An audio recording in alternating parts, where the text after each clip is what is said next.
worries me very much, so that if we do not push to a sustainable growth, I mean, there is no way out, and it's not only Italy in this situation, seems to me. Sure. Okay. I mean, we will look at the merits of what governments are doing and just how effective the austerity packages will be in a moment. But I just want to first of all just get a sense of how you all think how bad the problem is at the moment. Because Philippe Legrain, there are those who say, oh, don't get too exercised about what's going on in Greece. It only accounts for 2 to 3% of the European Union's GDP. So even if Greece were to go bankrupt and get out of the Eurozone, well, so what? No, well, personally, as I said, I think the Greece should have restructured its debts. I reached an agreement to pay back, less than the face value of its bonds. And I think actually that is the only long-term sustainable solution.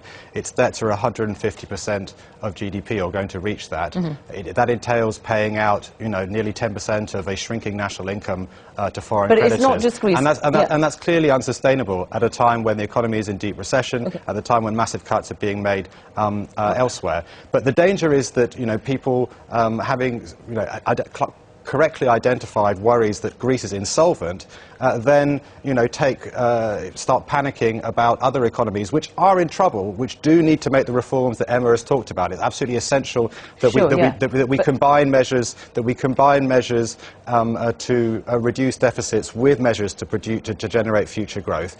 But we shouldn't start thinking that Spain is identical to Greece. But even if it were, I mean, the point I'm trying to make, Emma Bonino, is that actually, let's look at the facts behind this. And France, Italy and Germany account for something like 70% of the European Union's GDP. So really, even when people talk about Portugal, Spain and Greece all combined, we shouldn't really get too exercised, because in the scheme of things, they're not the big players in Europe. I think you are right in some way, but on the other side, I think that things are so interconnected that it's not pure figures that count. It's also a question of feeling and a question of panicking or not panicking. And I think that the situation was so bad that to push member states really to come forward in one night to such an emergency stabilization scheme means that they really thought the situation was really bad,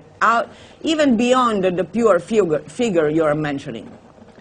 But I think we should keep in mind two things. Lehman Brothers was very small, and it triggered a whole mess because we didn't know quite how to cope with it. Look, we've reached a point where we knew institutions, some of them were too big to fail. Then people said, well, Greece is too small to fail. Now there's Spain, which they say is too medium-sized to fail. We're going to have to accept failure, or else we're going to have a mess. And I agree with Philippe, we should have let Greece restructure its debts, perhaps a 30% loss to lenders, instead of going through all this nightmare that we're going through now. Philippe Legrain. I'm not sorry. No, go on, Emma Bonino.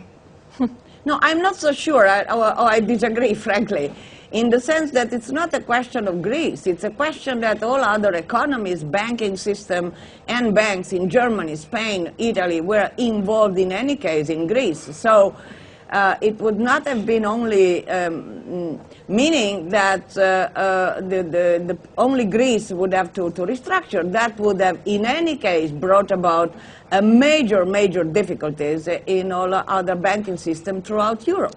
But that is precisely the point, is that, European and American banks made huge mistakes, first by underpricing the risk of dodgy American mortgage assets.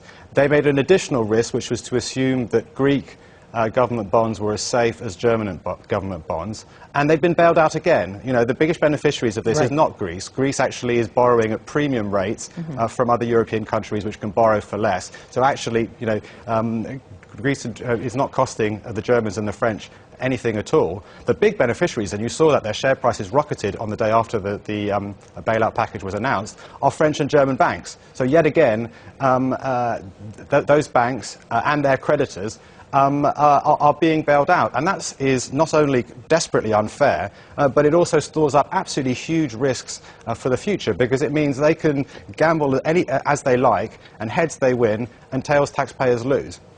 So the damage then done to European banking could be quite considerable. Now, I think the damage of what the system we have now, whereby the big banks know that they're going to get bailed out, is creating huge new risk, and that is the biggest risk, in my view, for a future financial crisis. Owen Stelzer, then the question to you is, how much damage do you think the European banking troubles could do to the global economy?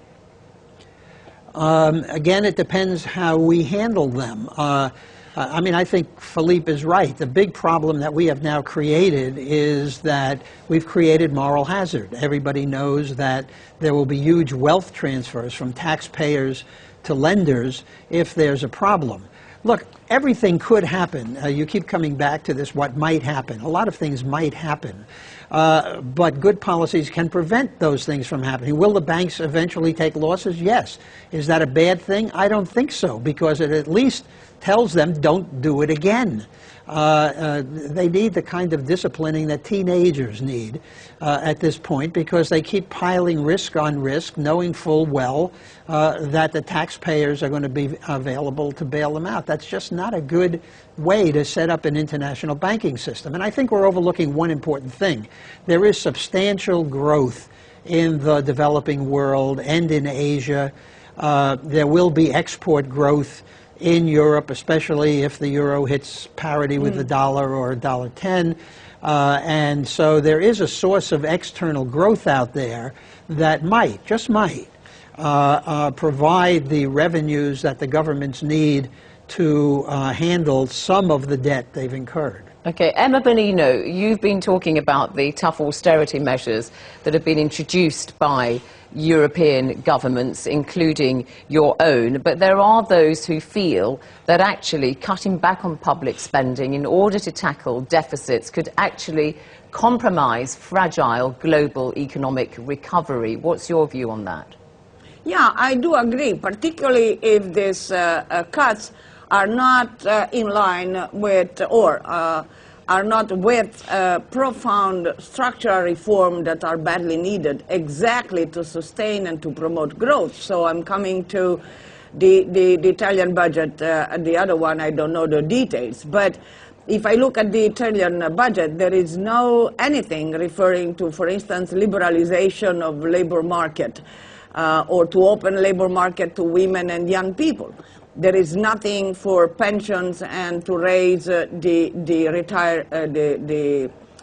age of retirement, which is one of the major problems in my country. There is nothing on demography, and particularly on legalizing immigrants, which is one of the possible temporary or a possible solution. So what worries me is not so much to cut the public spending, particularly, which is, by the way, due in my country. But what worries me is that long-due structural reform are not to be seen nowhere in this package.